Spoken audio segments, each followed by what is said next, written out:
Where should a goalie play?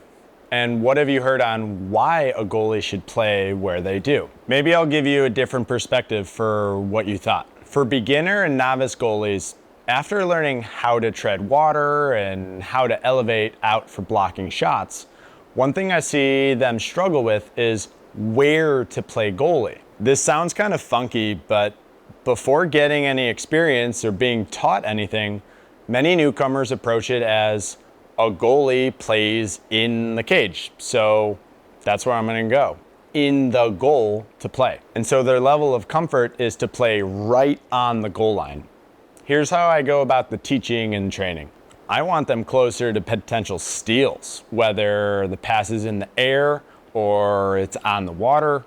I want goalies closer to reach the corners of the cage or the edges of the scoreable path or the trajectory of the ball when they lunge and react and reach for the save. A key point in there was when they react and reach for the save. They're not just existing to take up space. I want them as far out of the cage as they can be, where they're still able to cover lob shots. This, of course, depends on their skill for blocking lobs, but wherever it is, I still want to push that limit slightly because I'll still take the small percentage of lob shots that have to be perfect when many others were missed. My position further out also deters potential entry passes or forces attackers to take more time and think about their decision to pass that entry, shoot a hard shot, or shoot the lob. To increase a goalie's comfort zone during practice, I'll use some object on the side of the pool and tell them they're not allowed to go behind it. That might be the 1 meter, the 1.5 meter, and very easily I can either grab a cone or the athlete's water bottle or my own bottle.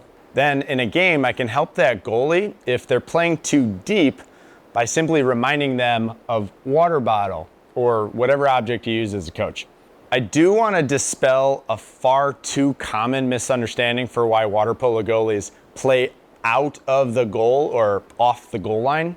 Many treat it as though we, with our wingspans, are impenetrable force fields. So if my 6 foot whatever wingspan can move forward in the potential scoreable path of the ball and cover more area of the cage before being too susceptible to lobs, that's where I'll play, and that's why I'll play there, to take up space. It sounds a bit silly when I say it that way, doesn't it? But I'm sure you can recall seeing some goalies play primarily with a lot of reach in their arms, without much elevation, or not turning their head to track the ball, or apathetic for lateral movement, only getting big. I call these wingspan reliant goalies.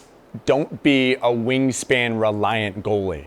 Tomasz Lasic, for the purposes of his book, The Love of Goalkeeping, describes a save as a successful reaction to a shot, and a block as a premeditated move forward into a position where they'll most likely be hit by the ball. Of course, I'm grateful when a shot hits me and I was luckily in the right place, but that's not going to be my primary approach to playing. I play further out for all the many other reasons I listed, but my mental approach, only in terms of shots, I'm closer to a save, not a block. Be sure to subscribe and share this if this has been valuable to you. And if you're a coach, feel free to direct message any questions you might have.